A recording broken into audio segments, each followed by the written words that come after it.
35년 공장 생활, 기름 냄새 맡으며 자식 키우고 아파트 한 채 남겼습니다. 그땐 그게 제 인생의 성공인 줄 알았습니다. 빚 없이 성실하게만 살면 제 노년은 평온할 줄 알았거든요. 하지만 제 손에 쥐어진 건 인생의 성적표라기엔 너무나 비참한 파산 선고 통지서 한 장뿐입니다. 도대체 어디서부터 잘못된 걸까요? 손가락 마디마디 박힌 굳은 살이 무색하게 왜 저는 법원 창구 앞에 서서 평생 일궈온 재산을 0이라 적어야 했을까요? 단 5년 만에 제 삶은 지옥으로 변해버렸습니다.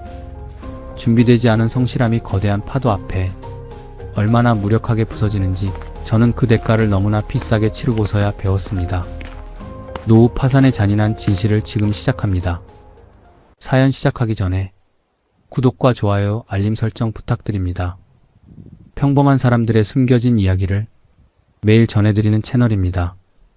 저는 박성호 66입니다.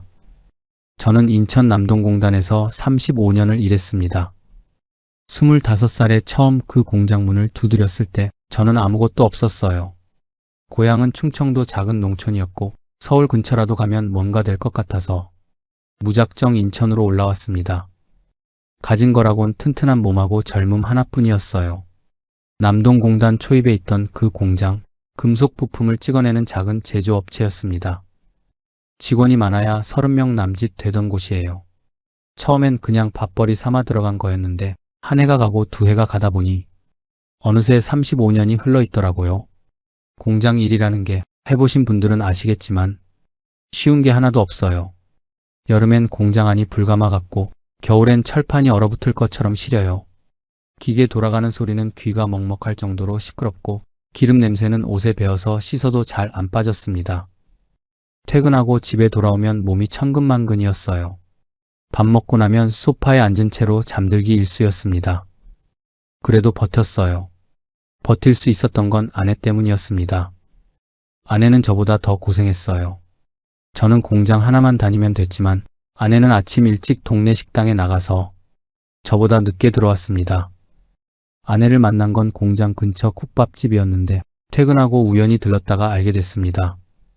저는 가진 게 없었고 아내도 넉넉한 형편은 아니었습니다. 그래도 이상하게 이 사람이랑은 같이 살아도 되겠다 싶었어요. 결혼할 때도 거창한 건 없었습니다. 작은 전셋방 하나 얻어서 시작했습니다. 그때는 몰랐습니다. 이 사람이 제 인생을 끝까지 버텨줄 사람이라는 걸. 아내는 새벽 5시면 나가서 오후 2, 3시까지 일하고 저녁 장사 있는 날엔 다시 나가야 했어요. 손이 항상 텄고 발이 부어서 집에 오면 신발도 잘 못 벗을 때가 있었습니다. 그런데도 아내는 불평 한마디 없었어요. 오히려 제가 힘들다고 하면 당신은 더 힘들잖아요 라고 했습니다. 우리 아들 재호도 잘 커주었어요. 넉넉지 않은 살림에 크게 해줄 수 있는 게 없었습니다. 남들 다 시킨다는 학원도 많이 못 보냈고 친구들이 다 입는다는 유명 브랜드 옷도 사줄 형편이 안 됐어요. 그래도 재호는 불만 없이 컸습니다. 공부를 썩 잘하진 못했지만 성실했어요. 전문대 졸업하고 중소기업에 취직해서 제 앞가림은 하면서 살았습니다. 결혼도 때가 되니 알아서 하더라고요. 며느리도 착한 사람 만났습니다. 아들 결혼시킬 때 우리 부부가 가진 거의 전부를 썼어요. 예식이며 신혼집 보증금이며 이것저것 보태주다 보니 모아둔 돈이 훌쩍 줄었습니다. 그래도 아깝지 않았어요. 자식 하나 제대로 세상에 내보냈다 싶었거든요. 그렇게 살면서도 우리 부부는 악착같이 아꼈습니다. 외식 한번 하려면 몇 번씩 망설였고 옷은 입던 거 몇 회씩 입었어요. 여행은 거의 못 갔습니다. 그 돈 아껴서 통장에 넣었습니다. 조금씩 티끌 모아 태산이라고 그렇게 모은 돈이 제가 퇴직할 때쯤 예금으로 5천만 원이 됐어요. 그리고 집이 있었습니다. 인천의 3억 원대 아파트였어요. 처음 이 집 살 때가 생각나네요. 30쯤에 분양받아서 그 대출 다 갚던 날 아내랑 둘이서 조촐하게 치킨 시켜 먹으면서 얼마나 기뻐했는지 몰라요. 이제 우리 집이다 하고 아내 손 잡았던 기억이 납니다.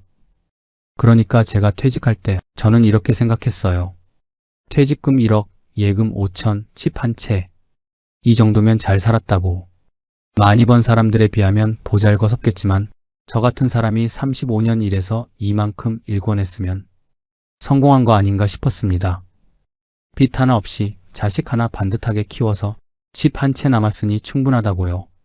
35년을 매일 출근했던 그 길을 마지막으로 나오던 날 후련하기도 하고 허전하기도 하고 뭐라 딱 표현하기가 어려웠습니다. 퇴직하던 날이 아직도 눈에 선해요.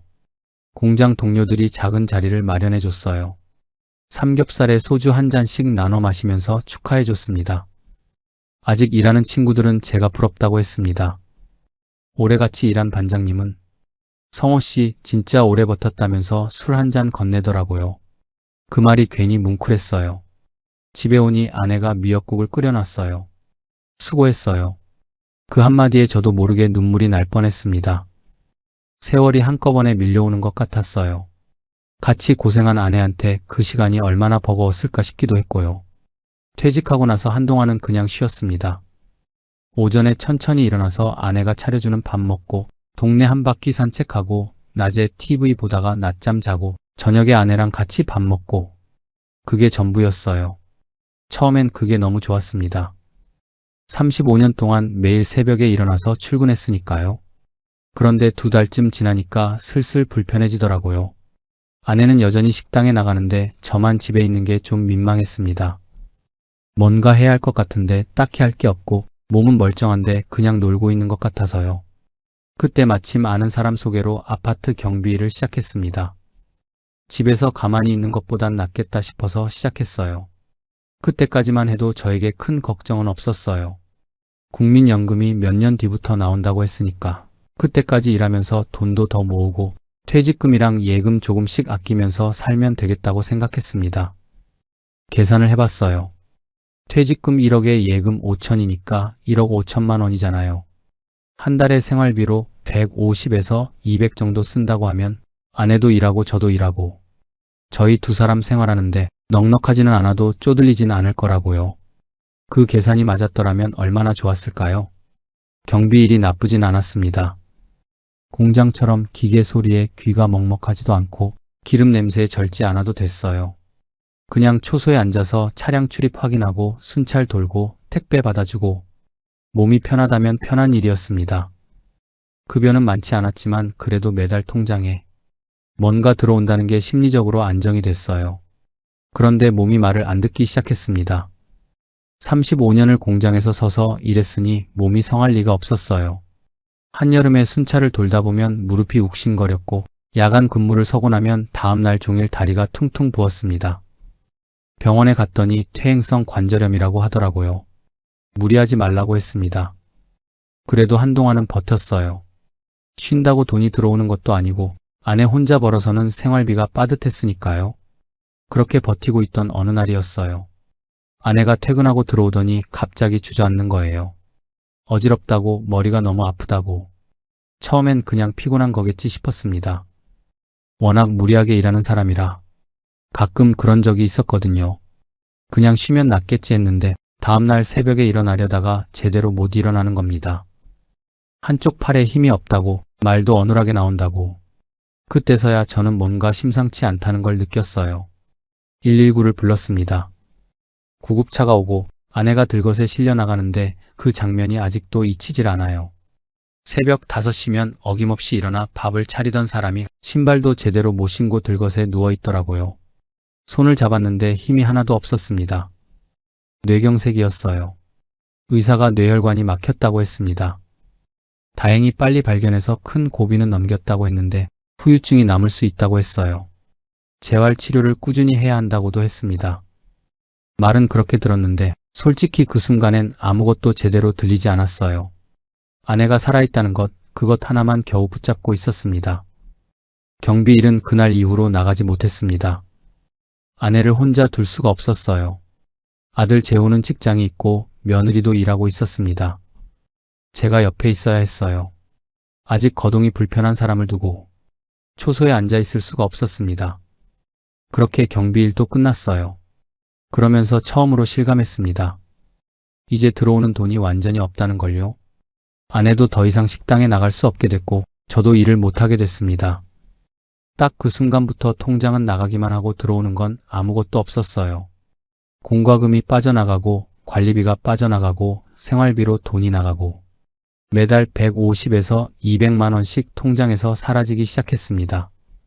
처음엔 그냥 줄어드는 숫자를 바라봤어요. 별 수 없다 싶었습니다. 국민연금 나올 때까지 아껴 쓰면 된다고, 퇴직금이랑 예금이 있으니 버틸 수 있다고 스스로를 다독였어요. 그런데 병원비는 제 생각보다 훨씬 컸습니다. 건강보험이 되는 부분은 그나마 괜찮았어요. 문제는 비급여였습니다.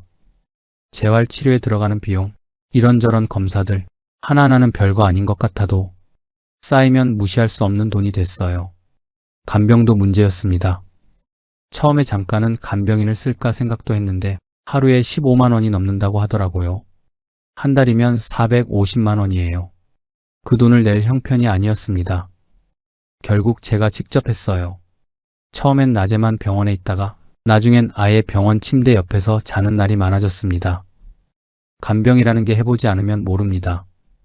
몸이 힘든 것도 있지만 마음이 더 지쳐요. 아내가 재활 치료받으면서 힘들어하는 걸 옆에서 지켜보는 게 그게 더 고통스러웠습니다. 몇 달이 지나면서 통장 숫자가 눈에 띄게 줄었어요. 언제부터인가 통장을 열어보는 게 겁이 나기 시작했습니다. 분명히 오늘도 빠져나간 게 있을 텐데 확인하면 마음이 무너질 것 같아서요. 그래도 봐야 했어요. 눈 감는다고 돈이 안 빠져나가는 건 아니니까요. 그때까지만 해도 저는 버틸 수 있다고 생각했습니다. 연금이 나오면 괜찮아질 거라고, 아직 몇 년 남았지만 가진 돈으로 그때까지는 어떻게든 되겠지 싶었어요. 아내만 빨리 나으면 된다고, 아내가 나으면 다시 무언가 방법이 생길 거라고 믿었습니다. 그 믿음이 무너지는 건 그리 오래 걸리지 않았어요. 아내가 태어나고 나서도 일상은 돌아오지 않았습니다. 병원에서는 꾸준히 재활을 이어가야 한다고 했어요. 다행히 손발이 완전히 마비되진 않았지만 한쪽이 여전히 불편했습니다. 말도 예전보다 느려졌고 조금만 무리하면 금방 지쳐서 누워버렸어요. 평생 새벽같이 일어나 밥 짓고 식당 나가던 사람이 화장실 혼자 가는 것도 조심해야 하는 처지가 된 겁니다. 저는 그때부터 살림을 배웠어요. 35년을 아내가 차려주는 밥만 먹다가 제가 직접 하려니 많이 서툴렀습니다. 처음엔 국도간이 엉망이었어요. 아내가 누워서 이렇게 해라 저렇게 해라 알려줬는데 그게 미안하고 또 고마웠습니다. 아픈 사람이 간병받으면서 오히려 남편 밥 걱정을 하고 있으니까요. 병원은 계속 다녀야 했습니다. 정기적으로 검사를 받아야 했고 재활의학과도 꾸준히 다녔어요. 거기다 신경과, 내과, 이것저것 연결된 과가 많았습니다. 갈 때마다 돈이 나갔어요. 건강보험이 적용되는 항목은 그나마 버틸만 했는데 문제는 그게 전부가 아니라는 거였어요. 의사가 권하는 검사 중에 건강보험이 안 되는 게 꽤 많았습니다. 특정 재활 프로그램 같은 건 비급여라고 했어요. 안 해도 된다면 안 했겠지만 아내 상태를 봐야 한다는데 안 할 수가 없었습니다. 한 번 검사 받을 때마다 수십만 원이 나갔어요. 약도 마찬가지였습니다. 처방약 외에 혈관 건강에 좋다는 영양제며 재활에 도움된다는 보조제며 이것저것 챙기다 보면 한 달 약값만도 만만치 않았어요. 그리고 제가 미처 생각 못했던 게 있었습니다. 직장을 그만두고 나니 건강보험료가 확 올라 있더라고요. 직장 다닐 때는 회사에서 절반을 내줬는데 그만두고 나니 지역가입자로 바뀌면서 집이랑 가진 재산 다 계산해서 보험료가 나왔어요. 통장은 줄어가는데 보험료 고지서 금액은 예상보다 훨씬 컸습니다. 그것도 매달 나가는 돈이었어요. 아내가 아프고 처음 1년은 그야말로 정신없이 지나갔습니다. 병원 다니고 밥 챙기고 집안일하고 틈틈이 재활 운동시키고 하루가 어떻게 가는지도 몰랐어요. 그러면서도 한편으로는 계속 돈 걱정이 떠나질 않았습니다. 통장에서 나가는 속도가 처음 예상했던 것보다 훨씬 빠르다는 걸 느끼고 있었으니까요. 재활이 길어질수록 지출은 줄지 않았습니다. 어느 달은 병원비로만 몇백만 원이 나간 적도 있었어요. 생활비에 보험료에 병원비까지 더하면 매달 나가는 돈이 퇴직 전에 제가 벌던 월급이랑 비슷하거나 오히려 많았습니다. 들어오는 돈은 하나도 없는데 나가는 건 그대로이니 통장 잔액은 매달 큰 폭으로 줄어들었어요. 1억 5천만 원이라는 돈이 많아 보였는데 이 속도라면 얼마나 버틸 수 있을지 가늠이 안 됐습니다. 그래도 저는 아내 곁을 지키는 게 먼저라고 생각했어요. 돈은 어떻게든 되겠지. 아내만 낳으면 된다. 그 생각 하나로 버텼습니다. 재취업은 이미 포기한 지 오래였어요. 60이 넘은 나이에 아픈 아내 두고 나가서 일할 수 있는 자리가 있을 리도 없었고 설령 있다 해도 아내를 혼자 둘 수가 없었습니다. 그러던 어느 날 아들 재호한테서 전화가 왔어요. 목소리가 이상했습니다. 평소에 툭툭 던지듯 말하던 녀석이 말을 잘 잇지 못했어요. 잠깐 뜸을 들이더니 이렇게 말했습니다. 아버지, 저 큰일 났어요. 그 말을 듣는 순간 가슴이 철렁했습니다. 재호 목소리가 그렇게 떨린 적이 없었어요. 군대 갈 때도, 직장 구할 때도, 결혼 얘기 꺼낼 때도 이 녀석은 항상 덤덤했거든요. 그런 녀석이 말을 제대로 잇지 못하고 있었습니다. 전세 사기였어요. 뉴스에서 하도 많이 봐서 귀에 딱지가 앉을 정도였습니다. 빌라왕이니 깡통 전세니 세입자들이 보증금을 날렸다는 얘기를 TV로만 봤어요. 남 얘기인 줄만 알았습니다. 그게 우리 아들 얘기일 줄은 꿈에도 몰랐어요. 재호가 살던 신축 빌라 집 주인이 세금을 수억 원씩 체납한 상태였다고 했습니다. 재호가 전세 계약할 때는 몰랐다고 했어요. 등기부 등본 확인도 했고 공인중개사 통해서 계약도 했는데 나중에 알고 보니 집 주인이 이미 여러 채를 돌려막기 하고 있었던 거였어요. 공인중개사도 문제없다고 했답니다. 계약 만기가 되어 보증금 돌려달라고 하니 집주인은 이미 잠적한 상태였다고 했습니다. 보증금이 2억이 넘었어요. 아들이 결혼하면서 저와 아내가 보태준 돈이었습니다. 거기다 재호 부부가 몇 년 동안 악착같이 모은 돈이 거의 전부였어요. 그 돈이 하루아침에 묶여버린 겁니다. 경매로 넘어가도 돌려받을 수 있는 돈이 얼마 안 된다고 했어요. 아니, 그 얼마 안 되는 돈조차 돌려받을 수 있을지 알 수 없었습니다. 막 돌이 지난 손주가 있었습니다. 며느리는 육아휴직 중이었고 재호 월급만으로는 다른 집을 구하기가 어려웠어요. 당장 보증금 낼 돈이 없다고 했습니다. 아직 어린아이를 데리고 길에 나앉을 수는 없는 노릇이니까요. 전화기 너머로 재호가 울먹였습니다. 아버지, 제가 방법이 없어요. 저는 한동안 아무 말도 못했어요. 옆방에 아내가 누워 있었습니다. 쓰러진 이후로 무슨 걱정되는 소리는 들려주지 않으려고 조심했는데 이 전화를 받으면서 제 목소리가 굳어가는 걸 느꼈어요. 아들이 그러더군요. 이미 전세자금 대출을 받아서 들어간 거라 더 빌릴 수 있는 한도도 없다고 했습니다. 본인들이 할 수 있는 건 다 해봤는데 방법이 없다는 거였어요. 재호한테 일단 알겠다고 했습니다. 그리고 전화를 끊었어요. 한참을 방에 앉아 있었습니다. 머릿속이 하얘지는 것 같았어요. 아내 병원비로 이미 통장이 많이 줄어있는 상태였습니다. 그 상태에서 아들까지 도와야 하는 상황이 된 거예요. 안 된다고 해야 했는지도 모릅니다. 지금 돌이켜보면 그때 제가 할 수 있는 건 없었어요. 하지만 그 순간 저는 아버지였습니다. 막 태어난 손주 얼굴이 떠올랐어요. 며느리 얼굴도요. 젊은 사람들이 사기를 당해서 길바닥에 나앉게 됐는데 할 수 있는 게 있는데도 못 본 척할 수가 없었습니다. 남아있던 예금을 먼저 털었어요. 그리고 부족한 만큼 아파트 담보대출을 받았습니다. 은행에서 집값 기준으로 빌릴 수 있는 한도까지 받았어요. 그렇게 해서 재호한테 전세 보증금을 마련해줬습니다. 재호 부부가 새로 들어갈 곳을 구하고 이사하는 걸 도와주고 나서 집에 돌아오는데 몸이 납덩이처럼 무거웠어요. 이사하고 며칠 뒤에 재호 부부가 손주 데리고 집에 왔습니다. 며느리가 아내한테 인사하고 나서 저한테 와서 꾸벅 고개를 숙이더라고요. 아버님 정말 감사합니다. 저희 꼭 갚을게요. 둘이 열심히 일해서 조금씩이라도 갚겠습니다. 재호도 옆에서 고개를 못 들었어요. 저는 그냥 됐다, 잘 살면 된다고 했습니다. 근데 집에 돌아가는 뒷모습 보면서 이 돈을 진짜 돌려받을 수 있을까 하는 생각이 드는 건 어쩔 수가 없었어요. 그날 밤 잠을 못 잤습니다. 대출 이자가 매달 나가야 했습니다. 집값의 절반이 훌쩍 넘는 돈이 대출로 묶인 거였어요. 이제 이 집은 온전히 내 집이 아닌 셈이었습니다. 아내 병원비는 계속 나가고 생활비는 계속 나가고 거기다 대출 이자까지 더해졌어요. 통장 잔액을 확인하는 손이 떨렸습니다. 아내한테는 말 못했어요.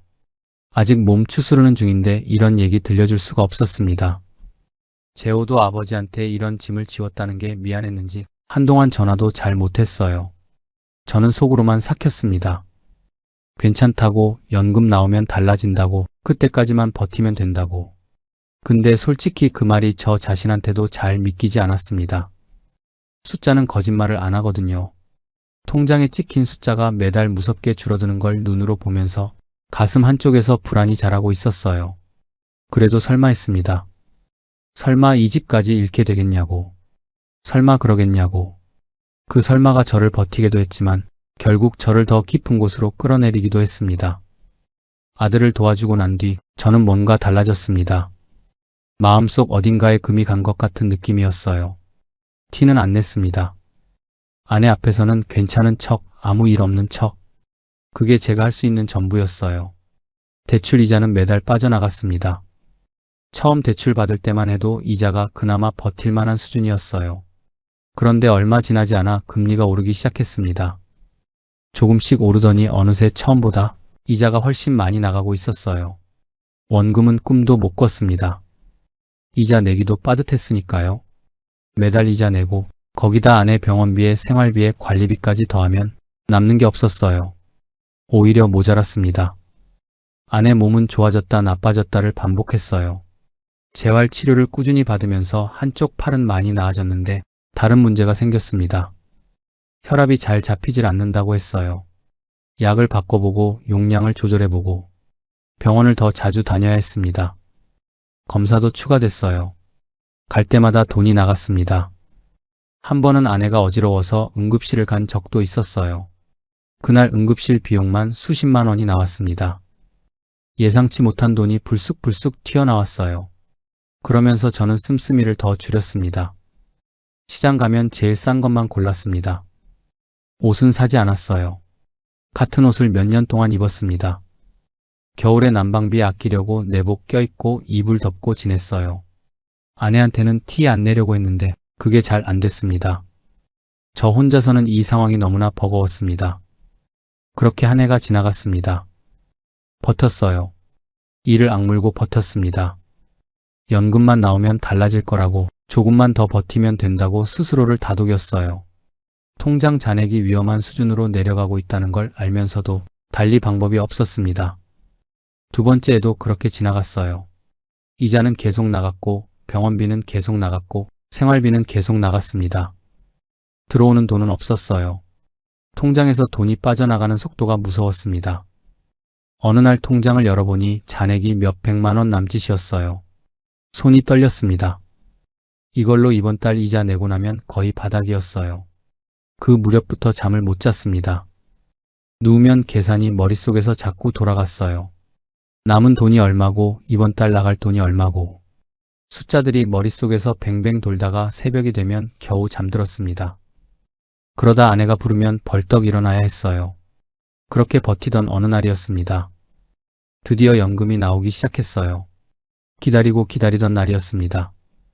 퇴직하고 나서 통장이 줄어드는 걸 보면서도 버틸 수 있었던 건 연금만 나오면 달라진다는 믿음 때문이었어요. 2년 넘게 그 믿음 하나로 버텼습니다. 첫 달 연금이 들어온 날 통장을 확인했습니다. 68만 원이었어요. 한참을 그 숫자를 바라봤습니다.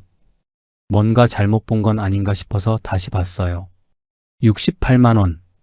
틀리지 않았습니다.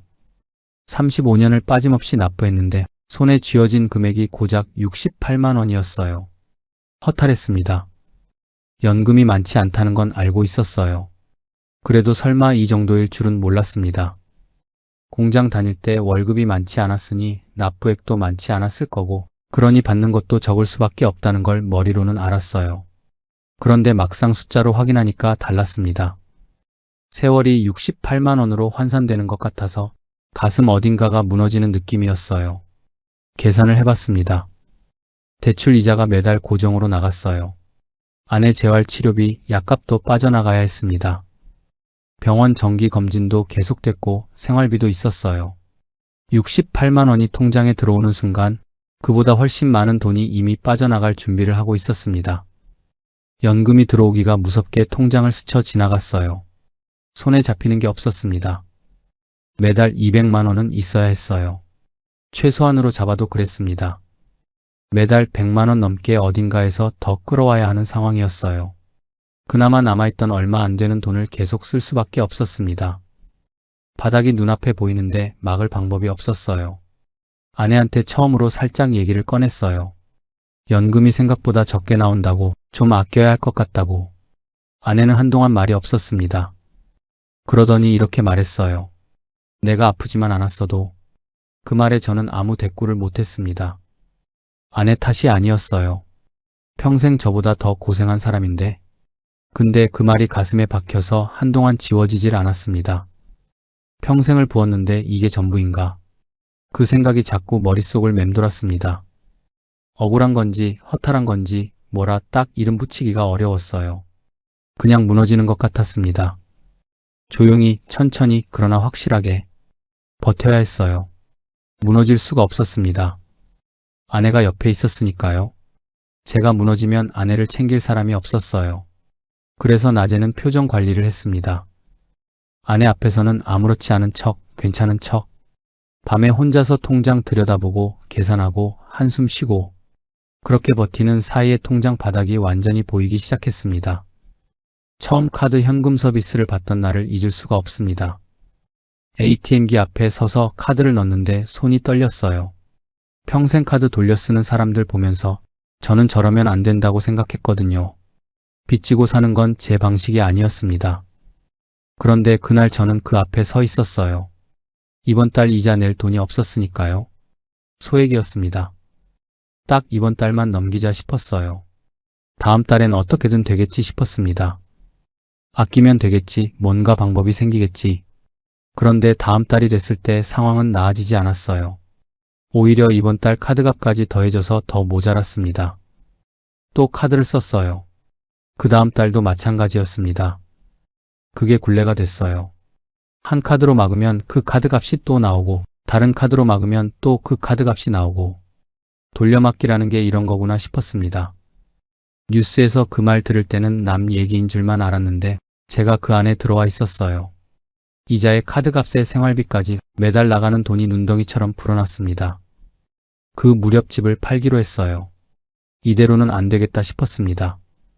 집이라도 팔아서 대출 갚고 남은 돈으로 작은 월세방 구해서 살면 어떻게든 버틸 수 있겠다 싶었어요. 아파트가 3억 원대니까 대출 갚고도 뭔가 남을 거라고 생각했습니다. 부동산에 내놨어요. 그런데 보러 오는 사람이 없었습니다. 한 달이 지나도 두 달이 지나도 연락이 없었어요. 부동산 사장님한테 물어봤더니 요즘 거래가 거의 없다고 했습니다. 금리가 높으니까 대출받아서 집 사려는 사람이 없다는 거였어요. 한동안 집값이 많이 빠졌다고 했습니다. 금매로 내놔도 살 사람이 없는 상황이라고 했어요.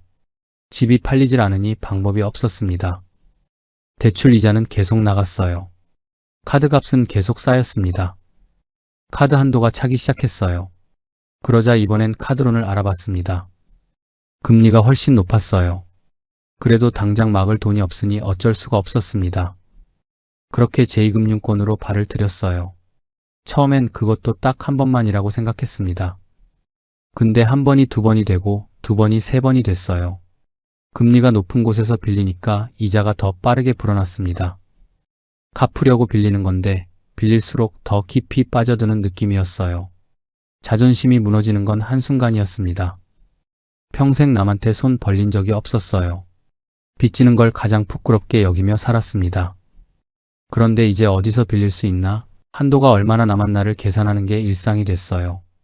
그게 저인지 제가 아닌지 헷갈릴 정도였습니다. 아내한테는 끝까지 말하지 않으려 했어요. 그런데 어느 날 아내가 청구서를 받습니다. 제가 미처 치우지 못한 카드 명세서였어요. 아내가 한참 들여다보더니 저를 불렀습니다. 아무 말 없이 그냥 제 손을 잡더라고요. 뭐라 하지 않았어요. 그냥 손만 잡고 있었습니다. 그게 더 힘들었어요. 차라리 뭐라도 했으면 덜 미안했을 텐데. 아무 말 없이 손 잡는 아내 앞에서 저는 그냥 고개를 숙였습니다. 평생 가장 노릇한다고 버텨온 사람이 아픈 아내 앞에서 고개를 못 드는 처지가 된 거예요. 집은 여전히 팔리지 않았습니다. 부동산에 다시 찾아가서 가격을 더 낮췄어요. 그래도 소식이 없었습니다. 애가 탔어요.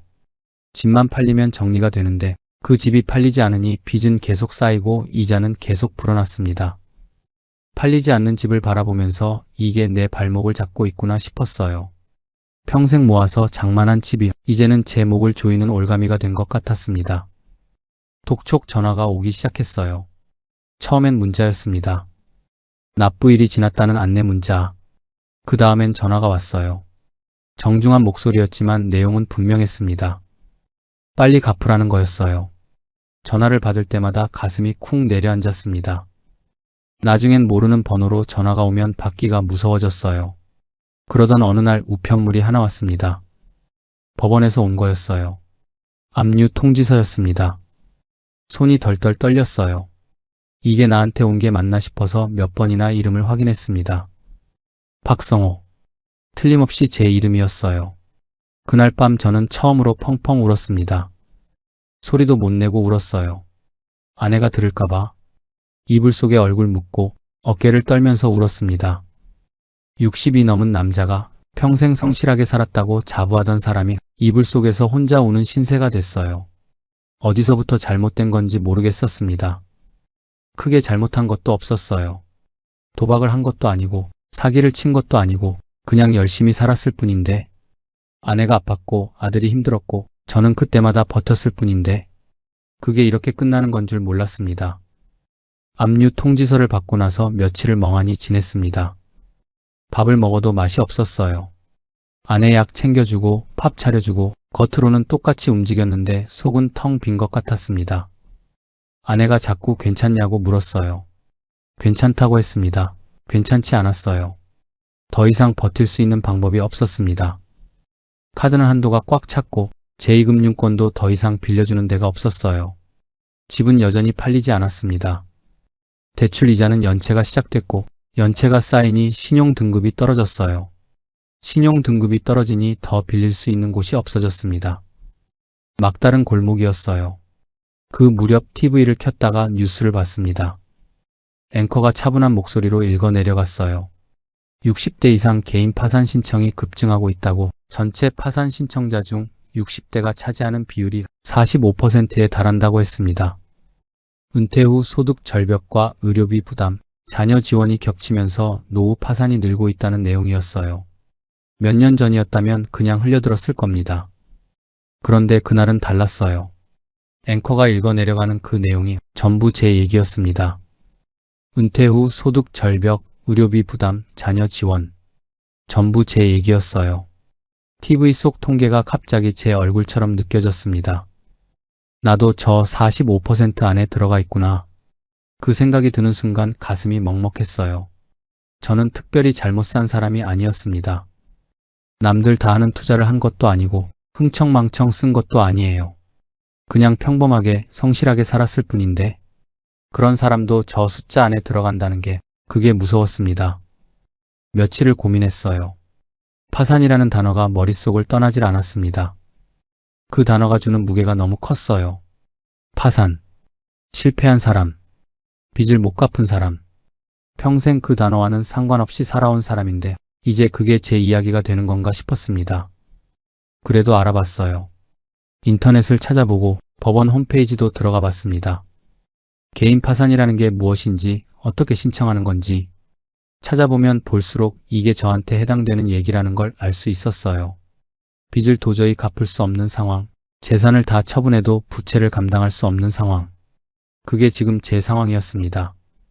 아들 재호한테 전화를 했어요. 말을 꺼내기가 너무 어려웠습니다.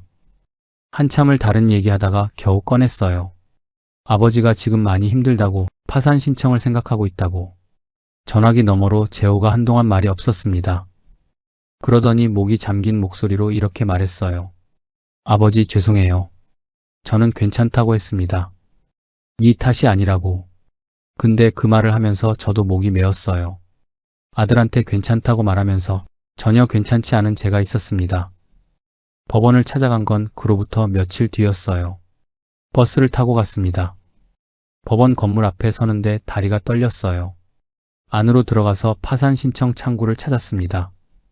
직원이 친절하게 안내해줬어요. 서류가 이것저것 필요하다고 했습니다. 재산 목록, 채무 목록, 수입과 지출 내역. 하나하나 적어 내려가야 했어요. 재산 목록을 적는데 손이 멈췄습니다. 적을 게 없었어요. 아파트는 대출이 집값을 넘어섰고 통장 잔액은 바닥이었습니다. 평생 모은 것들이 다 사라지고 나서야 그걸 종이에 확인하고 있었어요. 채무 목록은 길었습니다.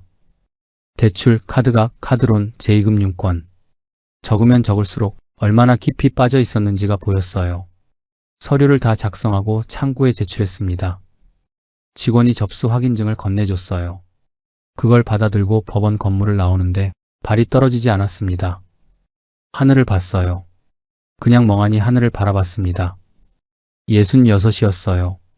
35년을 일하고 아내랑 둘이서 악착같이 아끼고 모아서 집 한 채 남겼다고 자부하던 사람이 법원 앞에 서서 파산 신청서를 내고 나온 사람이 됐습니다. 눈물이 나올 줄 알았는데 나오지 않았어요. 너무 지쳐서였는지 너무 허탈해서였는지 그냥 멍했습니다. 버스 정류장까지 걸어가면서 생각했어요. 내가 뭘 잘못한 걸까? 어디서부터 달랐어야 했을까? 답이 나오지 않았습니다. 결과는 결정문으로 통보된다고 했어요. 실감이 나지 않았습니다. 이게 꿈인지 현실인지. 시간이 조금 흐르고 어느 날 오후 집으로 우편이 도착했습니다. 법원에서 온 봉투였습니다.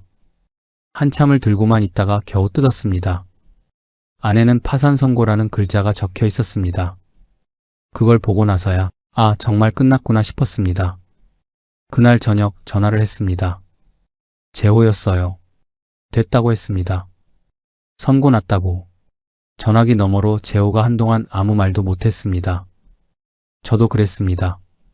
한참 뒤에 재호가 말했어요. 아버지 정말 죄송해요. 괜찮다고 했습니다. 그리고 전화를 끊었어요.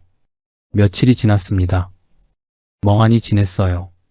아내 밥 챙겨주고 약 챙겨주고 겉으로는 똑같이 움직였는데 속이 텅 빈 것 같았습니다. 이제 어떻게 살아야 하나. 집은 곧 넘어갈 테고 갈 곳도 없고 생각이 꼬리를 물었어요. 그러던 어느 날 재호한테서 전화가 왔습니다. 임대주택을 알아봤다고 했어요. 아버지 어머니 두 분이 들어갈 수 있는 곳을 미리 찾아봤다고 했습니다. 조건이 되면 신청할 수 있다고 자기가 같이 알아봐 주겠다고 했어요. 아들이 그걸 혼자 찾아보고 있었다는 걸 그때 알았습니다. 아무 말도 못했어요. 고맙다는 말도 제대로 못했습니다. 임대주택에 들어온 건 그로부터 몇 달 뒤였습니다. 3억 원대 아파트에서 작은 임대주택으로 짐을 싸면서 아내가 울었습니다. 소리 없이 울었어요. 저는 아무 말도 못했습니다. 위로할 말이 없었어요. 그냥 짐 박스를 날랐습니다. 새 집에 짐을 다 드리고 나서 아내가 방 안을 둘러봤어요. 우리가 살던 아파트보다 훨씬 작았어요. 아내가 한참을 둘러보더니 이렇게 말했습니다. 둘이 사는데 이 정도면 됐지 뭐. 그 말에 저는 그만 눈물이 났어요. 아내는 그런 사람입니다. 평생 그랬어요. 어떤 상황에서도 불평보다 먼저 괜찮다고 하는 사람. 그 사람 앞에서 저는 한없이 작아졌습니다. 임대주택에 들어오고 나서 재호가 이것저것 알아봐 줬어요. 기초연금부터 신청했습니다. 65세 이상이면 소득과 재산에 따라 받을 수 있다고 했어요. 기초연금을 받을 수 있었습니다. 거기다 기초생활수급자 신청도 했어요. 이게 되니까 의료급여가 적용됐습니다. 그게 얼마나 큰 변화인지 몰랐어요. 아내 병원비가 확 줄었습니다. 매달 수십만 원씩 나가던 병원비가 의료급여 적용되고 나서 몇만 원 수준으로 내려갔어요. 이게 진작에 됐더라면 싶었습니다.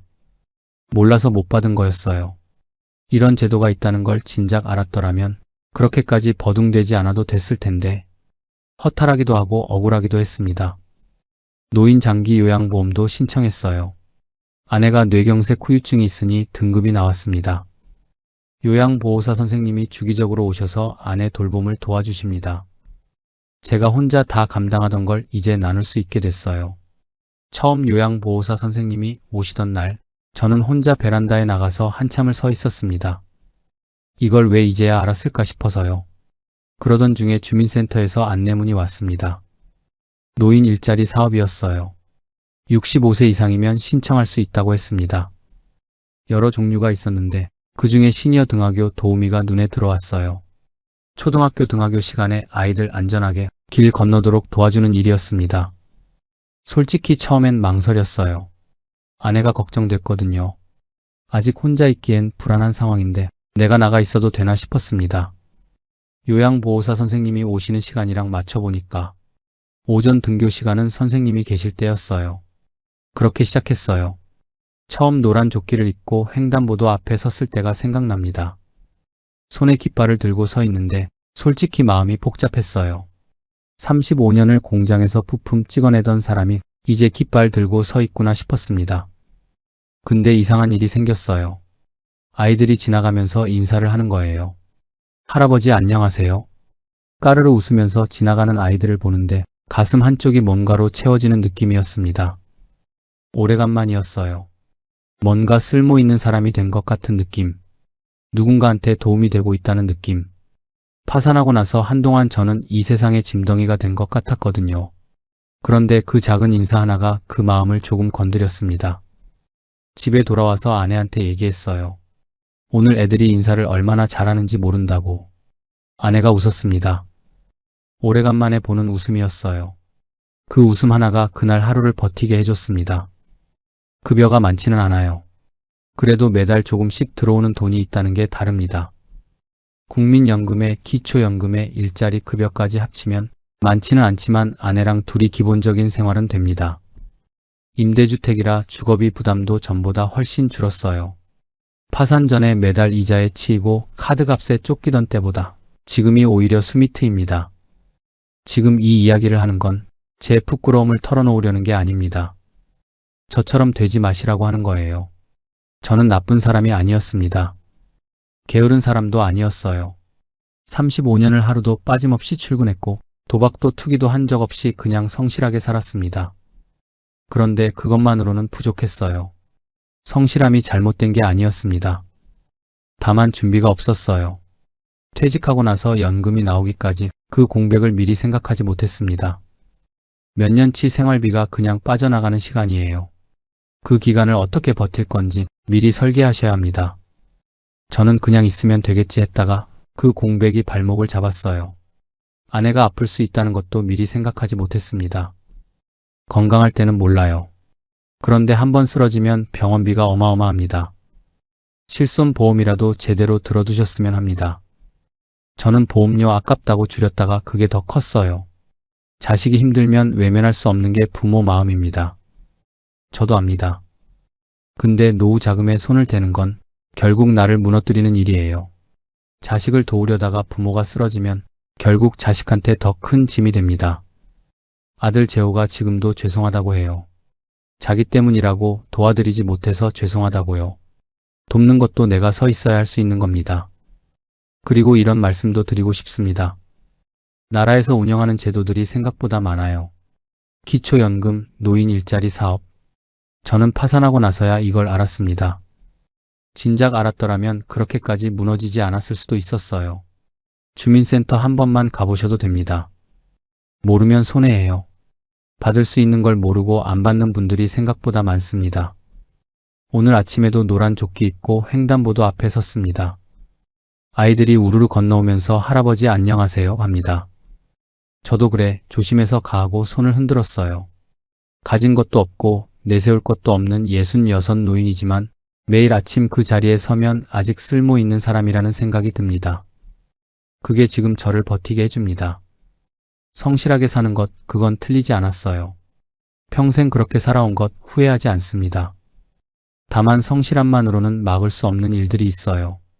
은퇴 후 공백기, 갑작스러운 병, 자식의 위기. 이런 것들이 한꺼번에 몰려올 때 버틸 수 있는 준비, 그게 필요합니다. 저는 그 준비 없이 파도를 맞았어요. 부디 여러분은 저보다 단단하게 준비하시길 바랍니다. 제 이야기가 조금이나마 와닿으셨다면 구독과 좋아요 버튼으로 응원 부탁드립니다. 여러분의 노후에 평안이 깃들기를 진심으로 기원합니다. 끝까지 시청해주셔서 감사합니다. 북한강은 참 아름다운 강입니다. 아침마다 안개가 강 위에 살짝 깔리고 햇살이 들어오면 물빛이 은빛으로 반짝입니다. 저는 어릴 적부터 그 강을 보며 자랐어요.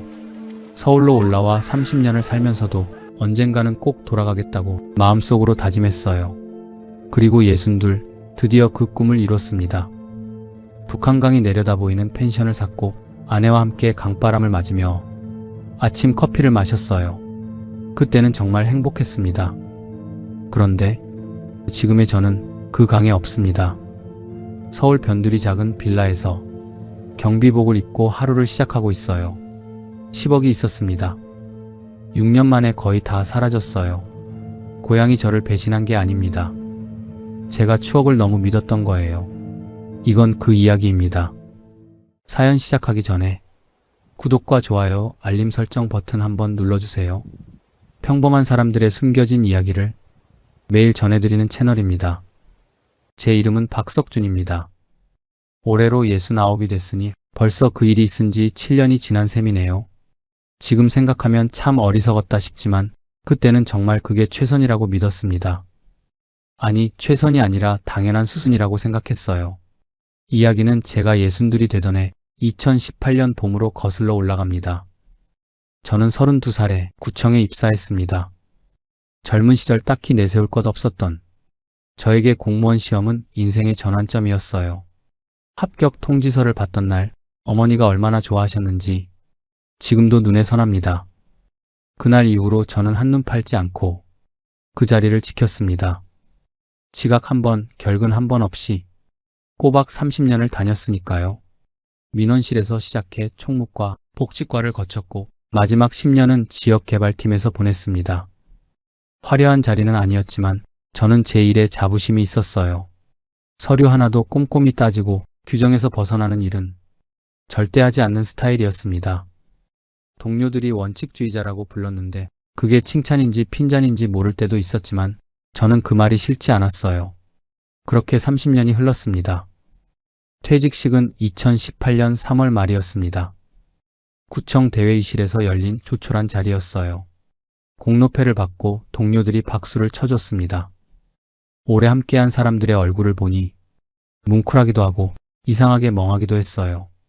30년이라는 시간이 그 짧은 박수 소리 안에 다 압축된 것 같은 기분이랄까요? 집에 돌아와 아내와 마주 앉아 저녁을 먹는데 갑자기 이런 생각이 들었습니다. 내일부터 나는 뭘 하지? 퇴직 준비를 아예 안 한 건 아니었어요. 연금 수령액도 확인해뒀고 건강보험 전환 서류도 미리 챙겨놨습니다. 그런데 정작 앞으로 어떻게 살 것인가에 대해서는 깊게 생각해 본 적이 없었어요. 공무원 생활이 너무 바빴다는 핑계를 대고 싶지만 사실은 그냥 막연히 퇴직하면 쉬어야지라는 생각만 했던 거죠. 아내가 물었습니다. 여보, 이제 어떻게 할 거예요? 저는 잠시 숟가락을 내려놓고 창밖을 바라봤습니다. 우리가 사는 송파구 아파트 창문 너머로 빌딩들이 빼곡히 들어서 있었어요. 저 너머로 저녁 노을이 지고 있었는데 어쩐지 그 풍경이 그날따라 낯설게 느껴졌습니다. 나도 모르겠어. 일단 좀 쉬어야지. 퇴직 후 처음 한 달은 그야말로 아무것도 하지 않았습니다. 늦잠도 자보고 낮에 동네 공원도 걸어보고 오랫동안 못 봤던 친구들도 만났어요. 그런데 이상하게도 마음이 편하지 않았습니다. 30년간 아침 6시에 일어나 출근하던 몸이 갑자기 주어진 자유를 어떻게 써야 할지 몰라 허둥대는 느낌이었어요. 동네 경로당을 기웃거려 봤지만 아직 그 나이가 된 것 같지 않아 어색했습니다. 문화센터 수강 신청도 알아봤지만 딱히 끌리는 것도 없었고요. 그러던 어느 날 저녁 술 한잔하자며 퇴직 동기 몇 명이 모였습니다. 오래된 단골 고깃집에서 삼겹살을 구우며 이런저런 이야기를 나누다가 한 친구가 물었습니다. 석준이 너 퇴직하고 뭐 할 거야? 저도 모르게 이런 말이 튀어나왔습니다. 나는 고향 강촌으로 내려갈까 싶어. 말하고 나서 스스로도 놀랐어요. 그 순간까지 강촌으로 가겠다는 생각을 뚜렷하게 한 건 아니었거든요. 그런데 입 밖으로 나오고 나니 가슴 어딘가에 오래 묵혀두었던 생각이 불쑥 올라온 것 같았습니다. 강촌은 제 고향입니다. 강원도 춘천 근처 북한강이 흐르는 마을이에요. 어릴 적에 그 강에서 여름이면 친구들과 놀았죠. 서울로 올라온 뒤에도 명절에 부모님 뵈러 내려갈 때마다 북한강 물빛을 보는 것만으로도 가슴이 탁 트이는 기분이었어요. 부모님이 돌아가신 후로는 발길이 뜸해졌지만 그래도 강촌은 언제나 제 마음속 어딘가에 자리 잡고 있었습니다. 콘크리트 사이에서 30년을 버티게 해준 힘이 어쩌면 그 풍경이었는지도 몰라요. 강촌? 거기서 뭐하게? 친구가 물었습니다. 그냥 텃밭도 가꾸고 물 보면서 조용히 살고 싶어. 연금도 나오는데 그거면 충분하지 않겠어? 친구들이 웃었지만 저는 그 말을 하면서 마음이 묘하게 가벼워졌습니다. 그날 집에 돌아오는 길에 문득 생각했습니다. 그래, 나는 강촌으로 가야겠다. 아내에게 처음 이야기를 꺼낸 건 그로부터 며칠 후였습니다. 여보, 나 강촌 내려가서 살면 어떨까? 아내는 잠시 말이 없었어요. 아내는 서울 토박이었습니다. 결혼하고 나서 단 한 번도 서울을 떠나 산 적이 없었고 딸 둘도 모두 서울에 살고 있었습니다. 제 말이 얼마나 낯설게 들렸을지 지금은 짐작이 가지만 그때는 저도 제 설렘에 너무 들떠 있었던 것 같아요. 강촌에서 뭘 하세요? 텃밭만 가꾸다가 심심하지 않겠어요? 거기서 소일하며 조용히 사는 거지 뭐.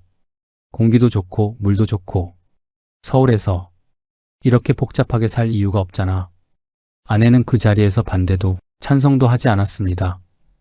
다만 한번 내려가 봐요. 직접 보고 나서 얘기해요 라고만 했습니다. 그 말이 허락처럼 들렸습니다.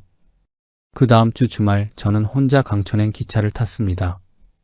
오랜만에 보는 고향이었습니다. 경춘선을 타고 창밖을 바라보는데 북한강이 보이기 시작하는 순간 가슴이 이상하게 두근거렸어요. 60이 넘은 나이에 이런 설렘을 느낄 줄은 몰랐습니다. 강촌역에 내리니 봄 햇살이 강물 위에 쏟아지고 있었어요. 강바람이 살짝 차가웠지만 상쾌했습니다. 서울의 매연 냄새 대신 흙 내음과 물 냄새가 났어요. 저는 한참 동안 강변을 걸었습니다. 여기서 살면 되겠다. 마음이 그렇게 말하고 있었습니다. 텃밭을 가꾸고 강변을 산책하고 아내와 함께 조용히 저녁을 먹는 노후. 그 그림이 그날따라 선명하게 떠올랐습니다. 그동안 쉬지 못하고 달려온 몸이 드디어 쉬어도 된다고 말하는 것 같았어요. 그날 저는 강촌에서 내려오는 기차 안에서 결심했습니다. 그래, 여기서 살자. 남은 인생은 이 강 곁에서 보내자. 아직 아무것도 구체적으로 정해진 건 없었습니다. 어디서 살지도 무엇을 할지도. 하지만 그때의 저는 그 설렘 하나만으로 충분했습니다. 그게 시작이었습니다. 강촌에서 돌아온 뒤로 제 머릿속은 온통 그 생각뿐이었습니다. 텃밭을 가꾸며 조용히 살겠다던 처음 생각이 어느 순간부터 조금씩 달라지기 시작했어요. 강변을 걷다 보면 곳곳에 펜션 간판이 눈에 들어왔고 주말마다 관광객들이 푹적이는 모습을 보면서 자연스럽게 이런 생각이 들었습니다. 그냥 살기만 하면 아깝지 않나. 뭔가를 해야지. 연금이 나온다고 해도 서울 생활에 익숙해진 몸이 아무것도 하지 않고 지내는 게 오히려 불안하게 느껴지기도 했어요. 그리고 솔직히 말하면 30년 공직 생활을 마친 사람으로서 무언가를 이루고 싶다는 욕심도 있었습니다.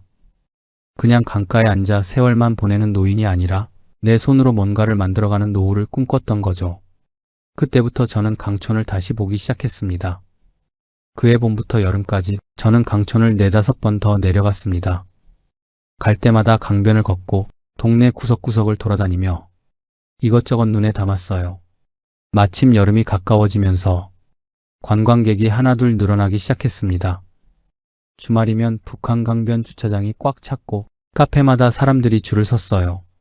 래프팅 업체 앞에는 젊은이들이 장사진을 이루고 있었습니다. 역시 여름 강촌은 다르구나. 저는 그 풍경을 보며 마음속으로 고개를 끄덕였습니다. 공무원 시절 습관대로 자료도 찾아봤어요. 강촌 관광객 통계, 경춘선 이용객 수, 수치들을 늘어놓고 보니 나름대로 그림이 그려졌습니다. 저는 그 데이터들을 엑셀에 정리해서 수익 예상표까지 만들었어요. 서류를 다뤄온 사람답게 꽤 그럴듯한 표가 완성됐습니다. 제 계산기로는 그랬습니다. 연금에 펜션 수익까지 더하면 한 달에 1,000만 원은 우스워 보였죠. 서울에서 살 때보다 훨씬 풍족한 황금빛 노후가 눈앞에 있는 것 같았습니다. 그런데 지금 돌이켜보면 제가 찾아본 자료들은 대부분 오래된 것들이었어요. 강촌 전성기였던 10년, 15년 전 통계를 지금 현실인 양 들여다보고 있었던 거죠. 그땐 그게 문제인지 몰랐습니다. 그러던 어느 날 강촌 인근 부동산을 처음으로 들어갔습니다. 딱히 살 생각이 있었던 건 아니고 그냥 시세가 어떤지 한번 알아보려는 마음이었어요. 중개인은 50대 중반쯤 돼 보이는 남자였는데 저를 보자마자 반갑게 맞아주었습니다. 이런저런 이야기를 나누다가 제가 퇴직 공무원이라고 하니 그분이 눈을 반짝이며 말했습니다. 아, 선생님 같은 분들이 여기 오시면 딱이에요. 연금 받으시면서 펜션 하나 운영하시면 노후 걱정이 없죠. 펜션이요? 그럼요. 요즘 강촌이 다시 뜨고 있거든요. 경춘선도 좋아지고 수도권에서 당일치기로 오기 편해지니까. 주말마다 사람이 얼마나 몰리는지 아세요? 여름엔 북한강 수상레저까지. 겹치면 방이 없어서 문제예요. 그 말이 귀에 꽂혔습니다. 근처에 매물이 있어요? 마침 딱 좋은 게 하나 있어요. 북한강변에 객실 10개짜리 펜션인데 자리가 기가 막히게 좋습니다. 강 조망에 주차장도 넓고 바비큐장도 잘 갖춰져 있어요. 주인이 개인 사정으로 급하게 내놓은 거라 가격도 괜찮아요. 그날 이후로 저는 그 펜션을 3번 더 보러 갔습니다. 갈 때마다 북한강이 내려다 보이는 전망에 마음이 흔들렸어요. 주변 환경도 마음에 들었고 객실 상태도 나쁘지 않았습니다. 중개인은 만날 때마다 밝은 이야기만 했어요.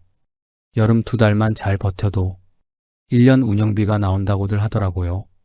주말엔 예약이 꽉 차서 당일치기로 온 손님을 돌려보내는 날도 있대요. 펜션 수입까지 더하면 선생님 노후는 탄탄대로 아니겠어요? 지금 생각하면 그분은 매물을 팔아야 하는 사람이었으니 좋은 말만 했던 게 당연합니다.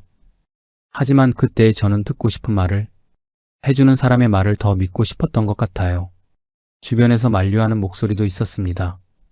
오래된 친구 하나가 밥을 먹다가 걱정스러운 얼굴로 말했습니다. 석준아, 강촌이 예전 같지 않다더라. 요즘 젊은 애들이 국내 여행을 가냐? 해외여행이 더 싸다고 그쪽으로 다 간다던데. 또 다른 친구는 이렇게 말하기도 했어요. 펜션이 쉬운 게 아니야. 몸으로 하는 일이고 비수기엔 팔이 날린다고 하더라고. 하지만 저는 그 말들이 크게 와닿지 않았습니다.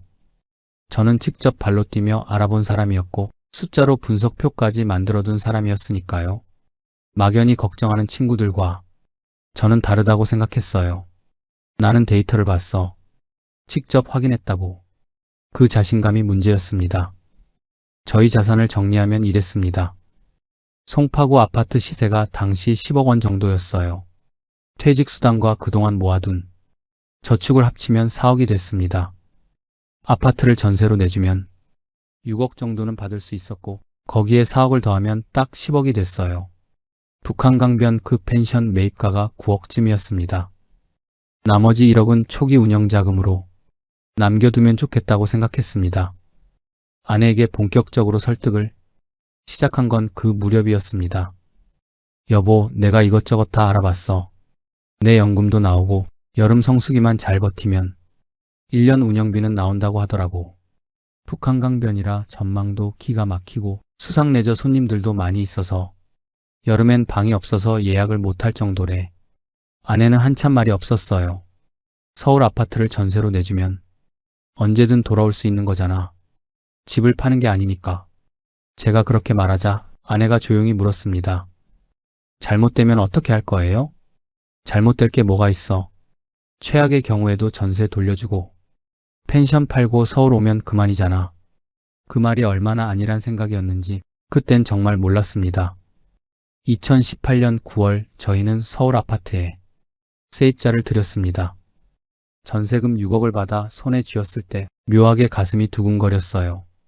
4억의 예금 적금 퇴직수당을 합쳐 10억이 통장에 찍히는 걸 보면서 저는 평생 처음으로 부자가 된 느낌을 받았습니다. 그달 저는 북한강변 펜션 계약서에 도장을 찍었습니다.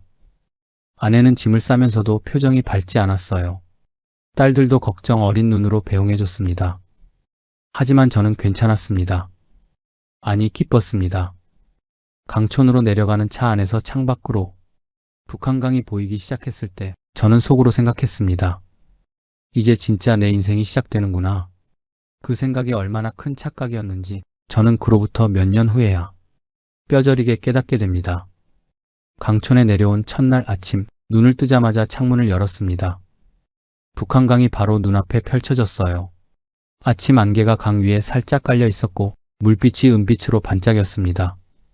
서울에서 살 때 매일 아침 회색 빌딩만 보다가 이 풍경을 마주하니 가슴이 탁 트이는 기분이었어요. 아내도 그날만큼은 표정이 밝았습니다. 여보, 진짜 경치 좋다. 그러게. 내가 뭘 했어. 둘이 나란히 강변을 바라보며 커피를 마셨습니다. 그 순간만큼은 모든 선택이 옳았다는 확신이 들었어요. 펜션을 인수받고 나서 2달은 정신없이 바빴습니다. 객실 청소 상태를 점검하고 부족한 비품을 채우고 간판도 새로 달았어요. 예약 플랫폼에 등록하고 사진도 새로 찍었습니다. 처음 해보는 일이라 모르는 게 투성이었지만 그래도 하나씩 해나가는 과정이 나쁘지 않았어요. 공직에서 갈고 닦은 꼼꼼함이 여기서도 발휘되는 것 같아 뿌듯하기도 했습니다. 가을 첫 손님을 받았습니다. 서울에서 온 중년 부부였는데 체크인하면서 경치가 정말 좋네요 라고 말해줬어요. 그 한마디가 어찌나 반갑던지 저도 모르게 입가에 웃음이 번졌습니다. 아내도 옆에서 같이 웃었고요. 첫 손님을 보내고 나서 아내가 말했습니다. 이거 해볼 만하겠는데요? 저도 그렇게 생각했습니다. 그런데 11월이 되면서 분위기가 달라졌습니다. 주말에 간간히 손님이 오긴 했지만 평일엔 거의 조용했어요. 10개 객실이 텅 빈 채로 며칠씩 지나가는 날도 있었습니다. 처음엔 대수롭지 않게 생각했어요. 원래 이런 거지. 겨울 비수기가 있다는 건 알고 있었잖아. 이웃 펜션 주인도 비슷한 말을 해줬습니다. 겨울엔 다들 이래요. 봄 되면 다시 살아나니까 너무 걱정하지 마세요. 그 말이 위안이 됐습니다. 연금이 꼬박꼬박 나오고 있었고 당장 생활이 어려운 건 아니었으니까요. 저는 비수기를 버티는 것도 운영의 일부라고 생각하며 마음을 다잡았습니다. 그렇게 겨울이 지나고 봄이 왔습니다. 봄부터 슬슬 예약이 들어오기 시작했습니다. 주말 객실이 하나둘 채워지고 5월엔 가족 단위 손님들이 제법 됐어요. 아내도 다시 활기를 찾았고 저도 덩달아 기분이 좋아졌습니다. 그리고 여름이 왔습니다. 첫 번째 성수기였어요. 7월에 접어들면서 예약이 폭발적으로 들어오기 시작했습니다. 주말은 말할 것도 없고 평일에도 예약이 채워졌어요. 북한강변 래프팅 업체와 수상스키장. 덕분에 수상레저를 즐기러 온 젊은 손님들이 물밀듯이 몰려들었습니다. 래프팅을 마친 젊은이들이 때로 몰려와 바비큐를 굽고 밤늦게까지 웃고 떠드는 소리가 펜션을 가득 채웠어요. 10개 객실이 모두 꽉 찬 날이 이어졌습니다. 아내는 연일 침구를 빨고 객실을 정리하느라 눈코 뜰 새 없이 바빴지만 표정만큼은 환했어요. 저도 마찬가지였습니다. 아침부터 저녁까지 몸은 고됐지만 예약 장부를 펼쳐볼 때마다 뿌듯함이 밀려왔습니다. 어느 저녁 손님들이 바비큐를 굽는 냄새가 진동하는 야외 테이블 곁을 지나다가 아내가 조용히 말했습니다. 여보, 서울에서 평생 일했는데 이런 삶이 있는 줄 몰랐네요. 저도 고개를 끄덕이며 말했습니다. 서울 아파트 전세 주길 잘했지? 연금의 수입까지 더하면 우리 노후는 탄탄대로야. 그때는 진심으로 그렇게 믿었습니다. 그런데 8월이 끝나고 나서 저는 처음으로 숫자 앞에서 멈칫했습니다. 성수기 2달 동안 열심히 일했으니 기대했던 수익이 들어왔을 거라 생각했어요. 그런데 예약 플랫폼에서 정산 내역서가 날아왔는데 숫자가 생각보다 적었습니다. 플랫폼 수수료가 빠져나간 거야 알고 있었지만 막상 실제로 떼고 나니 꽤 크더라고요. 거기에 카드 수수료, 광고비까지 더해지니 손님이 낸 금액에서 적지 않은 부분이 이미 사라져 있었습니다. 그래도 2달 장사했으니 괜찮겠지. 그렇게 넘겼습니다. 전기요금 고지서가 왔을 때도 잠깐 눈썹이 올라갔어요. 손님이 꽉 찬 여름 2달 동안 에어컨을 풀가동하고 전기세까지 상당했습니다. 인건비, 소모품 교체비까지 더하니 비용이 생각보다 많이 나갔어요. 그래도 그땐 크게 걱정하지 않았습니다. 성수기니까 비용도 많이 나오는 거지. 겨울에 조용하면 지출도 줄겠지. 스스로를 그렇게 달랬습니다. 하지만 그 생각도 곧 틀렸다는 걸 알게 됩니다. 손님이 없어도 관리비와 보험료, 세금은 꼬박꼬박 나갔으니까요. 비수기의 비용이 줄어드는 건 전기세 정도였습니다. 그해 연말 1년치 수입과 지출을 정리해봤습니다. 처음 엑셀로 짜놓은 예상 수익의 절반을 조금 넘는 수준이었어요. 첫 해니까 그럴 수도 있지. 내년엔 더 잘 알고 하면 나아지겠지. 저는 그 숫자를 서랍 속에 넣어버리고 다시 봄을 기다렸습니다. 그 서랍을 다시 열었을 땐 이미 돌이키기 어려운 상황이 된 후였습니다. 여름이 끝날 무렵부터 뭔가 이상하다는 느낌이 왔습니다. 작년 이맘때와 비교해보면 분명히 달랐어요. 예약이 들어오긴 하는데 작년처럼 주말이 순식간에 꽉 차는 일이 없었습니다. 올해는 날씨가 안 좋아서 그런가? 휴가철이 짧아진 건가? 이런저런 이유를 갖다 붙였지만 속으로는 알고 있었습니다. 작년과 뭔가 다르다는 것을요. 8월 중순 어느 날 강촌에서 오래 장사한 인근 식당 주인과 이야기를 나눌 기회가 있었습니다. 70이 다 된 어르신이었는데 강촌이 한창 잘 나가던 시절부터 거기서 식당을 해온 분이었어요. 막걸리 한잔 하면서 이런 말씀을 하셨습니다.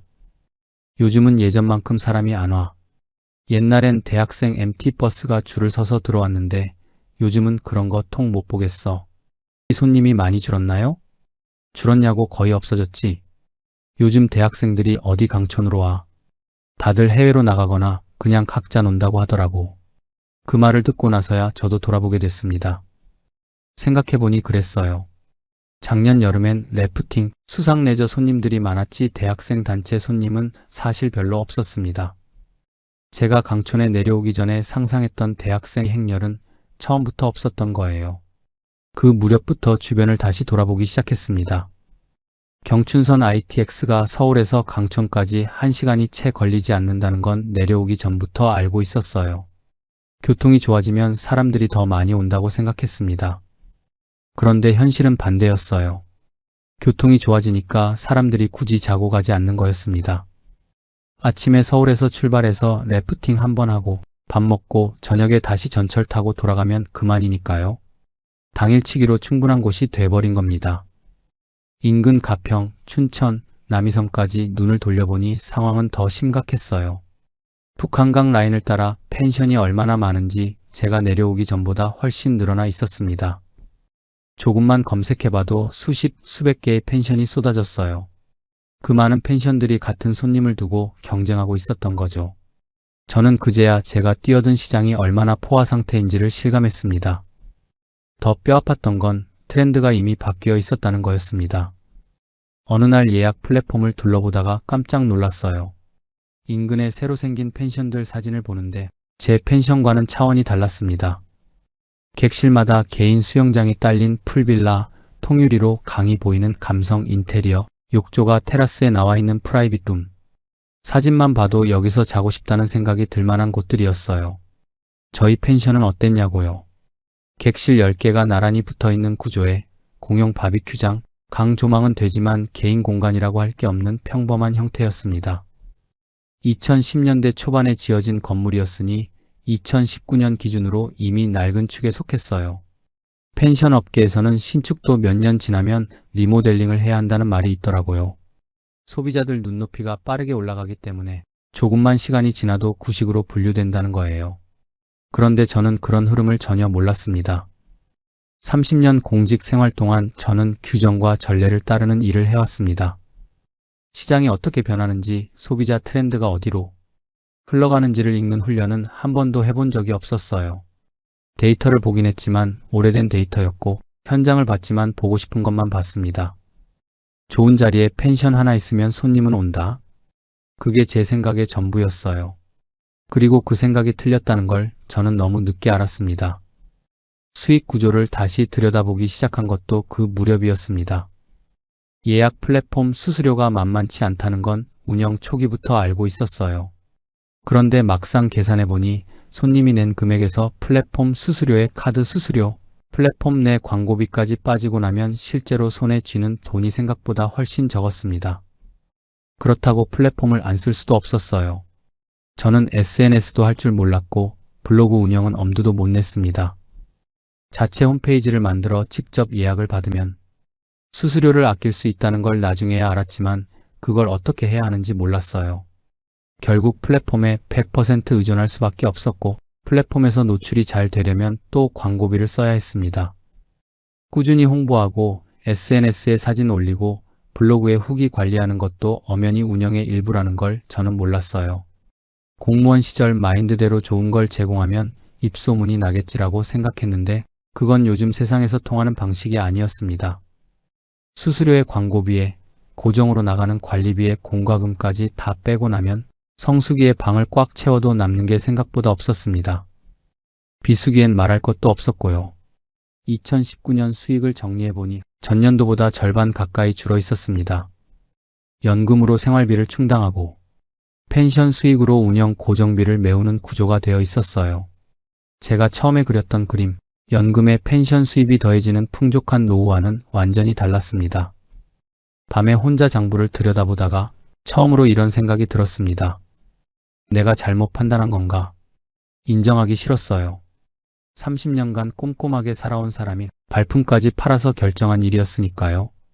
그런데 숫자는 거짓말을 하지 않았습니다. 아내에게는 내색하지 않으려 했습니다. 올해는 날씨가 좀 안 좋았어. 내년엔 더 잘 될 거야. 아내는 말없이 고개를 끄덕였습니다. 아내도 알고 있었을 거예요. 하지만 그날 밤 우리 둘 다 그 이야기를 더 이상 꺼내지 않았습니다. 그 침묵이 지금 생각하면 가장 아팠습니다. 2020년 봄이 오면 나아지겠지 라고 생각했습니다. 2019년 하반기가 힘들었어도 봄이 되면 다시 예약이 들어오고 여름 성수기가 버텨줄 거라는 기대가 있었어요. 실제로 2020년 3월까지는 그래도 주말 예약이 조금씩 들어오고 있었습니다. 그런데 그해 봄 세상이 멈췄습니다. 코로나19가 터지면서 처음엔 저도 잠깐이겠지라고 생각했어요. 한두 달 지나면 괜찮아질 거라 봤습니다. 그런데 봄이 지나고 여름이 와도 상황은 나아지지 않았어요. 정부에서 5인 이상 집합 금지 조치가 내려졌을 때 저는 그 말의 무게를 바로 실감했습니다. 단체 펜션의 5인 이상 집합 금지는 사형 선고나 다름없었어요. 가족 단위 소규모 손님이야 가끔 오긴 했지만 저희 펜션처럼 단체 손님을 받는 구조로 운영되던 곳엔 치명적이었습니다. 주말에도 예약이 들어오지 않는 날이 계속됐어요. 객실이 텅 빈 채로 일주일이 지나고 한 달이 지났습니다.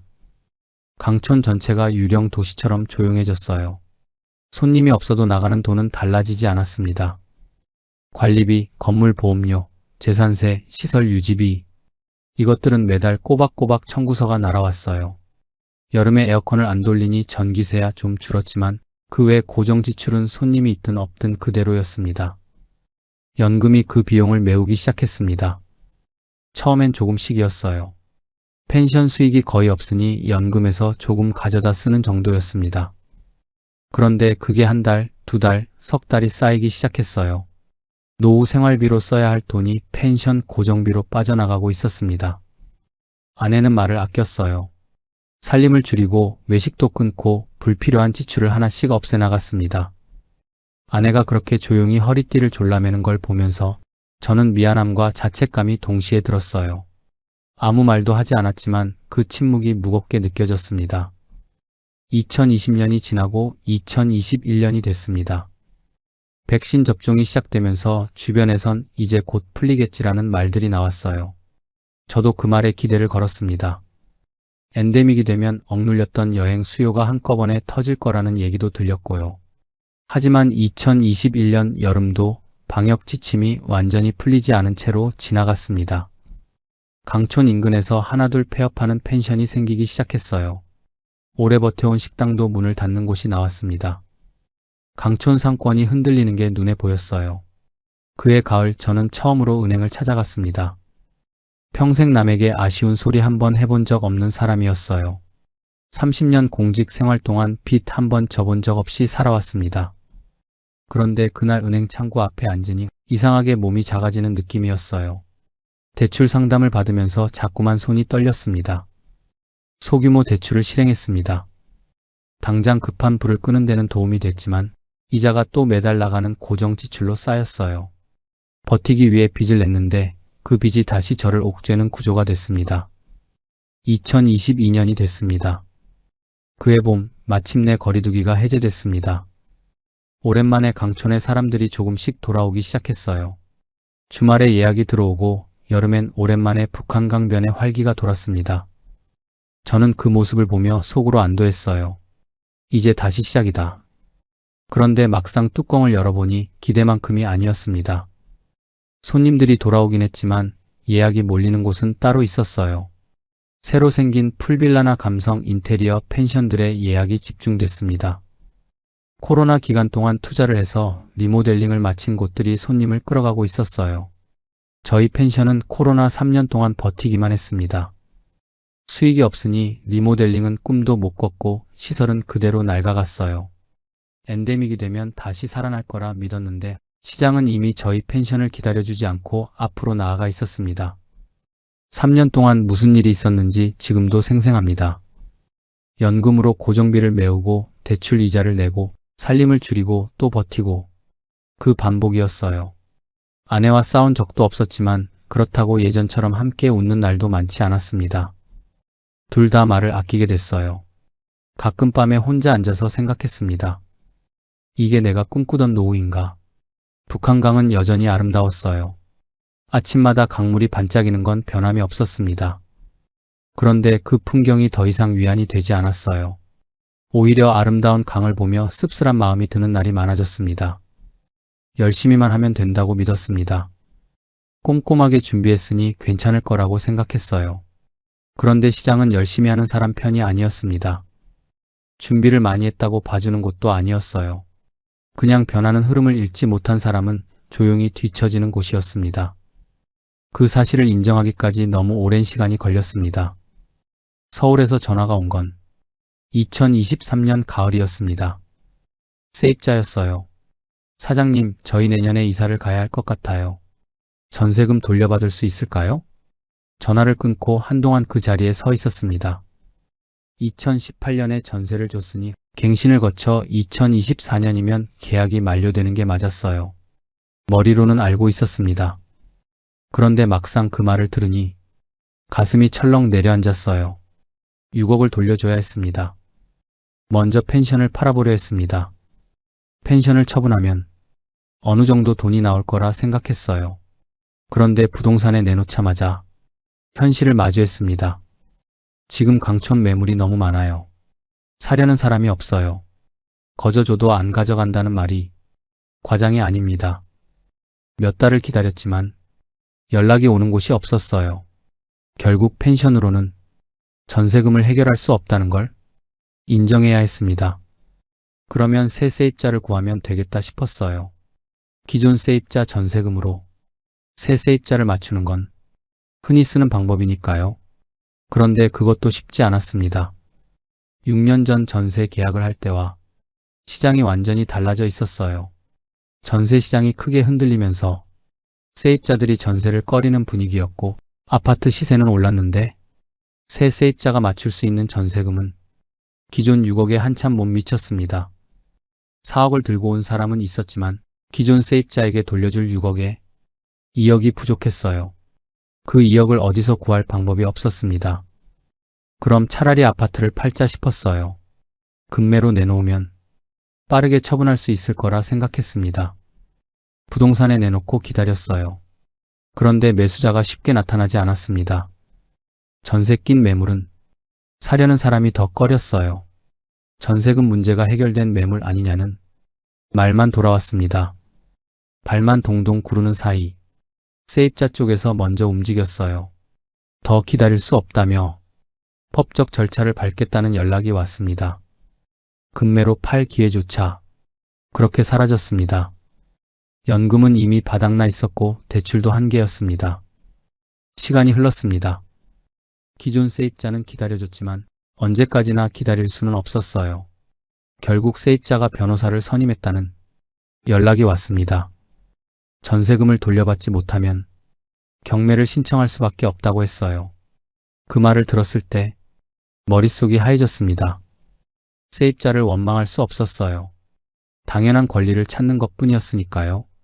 잘못은 제가 한 겁니다. 경매 통보를 받던 날을 잊지 못합니다. 평생 단 한 번도 법원 서류를 이런 식으로 받아본 적이 없었어요. 30년간 원칙대로, 규정대로 살아온 사람이었는데 서류를 들고 한참을 앉아 있었습니다. 아내한테는 한동안 말을 못했어요. 어떻게 꺼내야 할지 몰랐습니다. 그날 밤 아내가 먼저 물었어요. 여보, 무슨 일 있어요? 저는 한참 있다가 겨우 입을 열었습니다. 서울집이 경매로 넘어가게 됐어. 아내는 울지 않았어요. 그냥 말없이 앉아 있었습니다. 그 침묵이 울음보다 더 아팠어요. 얼마 후 낙찰 결과가 나왔습니다. 감정가보다 한참 낮은 금액이었어요. 전세금 6억을 돌려주고 나니 손에 남는 게 거의 없었습니다. 그 돈으로 펜션 대출 이자를 갚고 밀린 비용들을 정리했어요. 10억으로 시작했던 자산이 그새 3분의 1 토막이 나 있었습니다.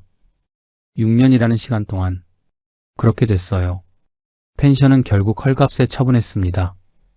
넘겨주는 날 텅 빈 객실을 하나씩 둘러봤어요. 처음 손님을 봤던 날 아내와 함께 바비큐 냄새를 맡으며 웃던 그 여름이 떠올랐습니다. 그게 이제 다 지나간 일이 됐습니다. 강변에 잠깐 서서 북한강을 바라봤어요. 강은 그대로였습니다.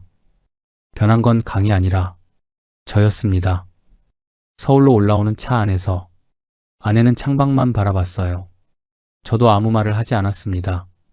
할 말이 없었어요.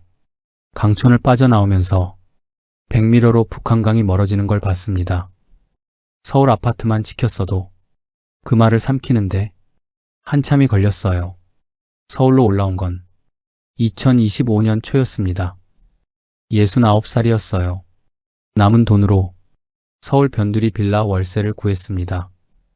송파구 아파트에서 30년을 살다가 작은 빌라방 2칸으로 돌아온 거예요.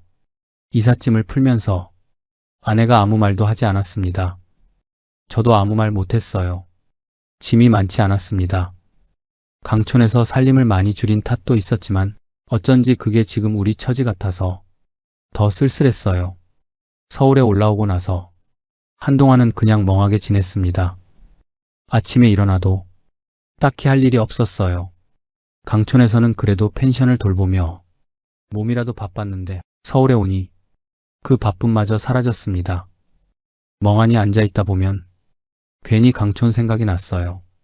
후회를 곱씹는 것도 한두 번이지 그게 매일 반복되니 스스로가 한심하게 느껴지기도 했습니다.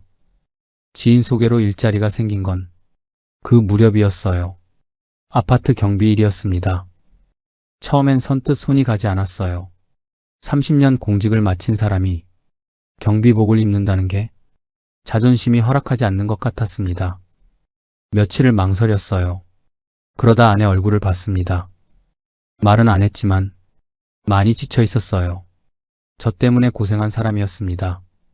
그 얼굴을 보고 나서 더 망설이지 않았어요. 첫 출근날 아침 경비복을 입고 거울을 봤습니다. 낯선 사람이 서 있는 것 같았어요.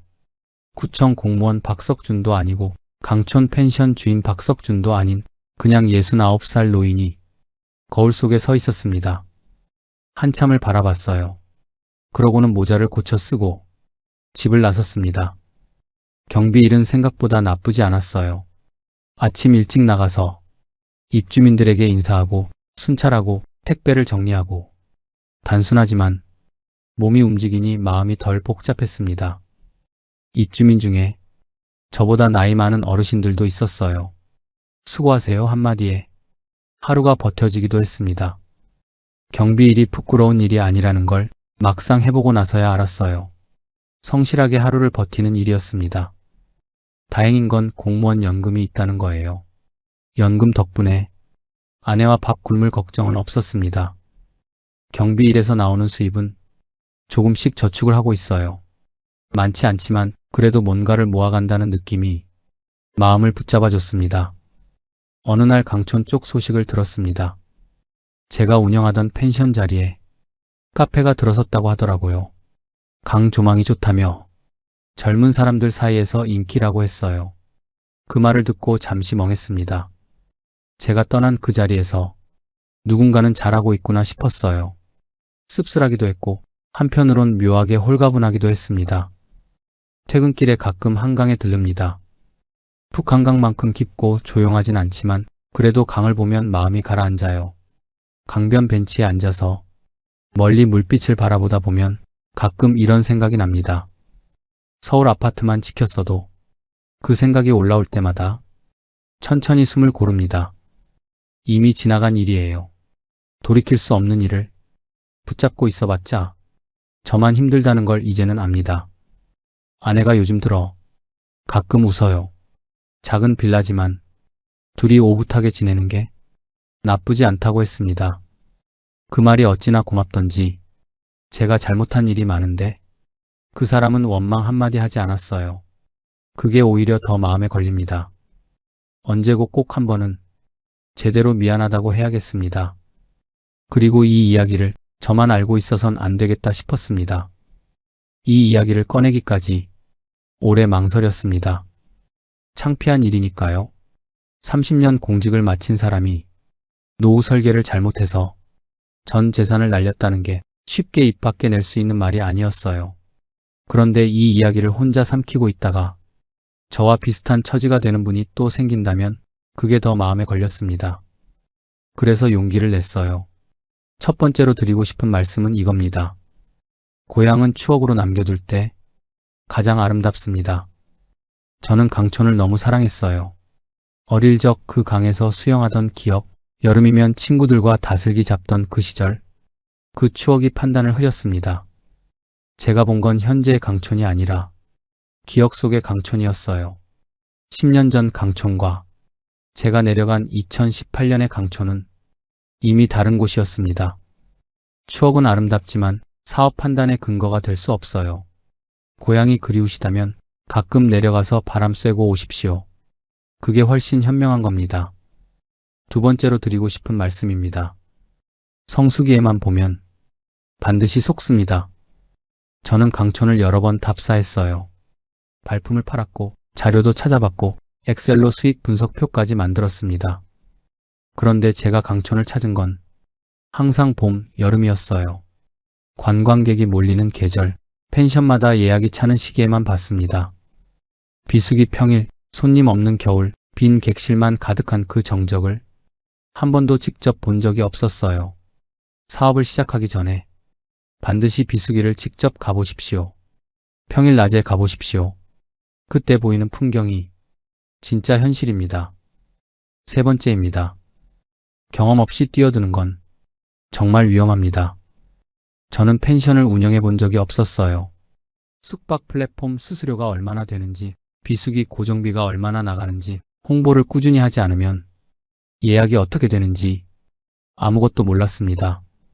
좋은 자리에 펜션 하나 있으면 손님은 알아서 온다고 생각했어요. 그게 얼마나 순진한 생각이었는지 막상 해보고 나서야 알았습니다. 창업을 생각하신다면 최소 1년은 그 업종에서 직접 일해보시길 권합니다.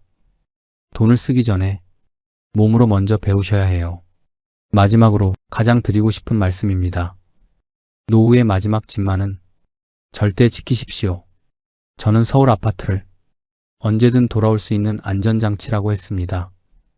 전세를 준 것뿐이니 집을 지키고 있다고 생각했어요. 그런데 그게 아니었습니다. 전세를 준 순간 그 집은 제 마음대로 할 수 없는 집이 됐어요.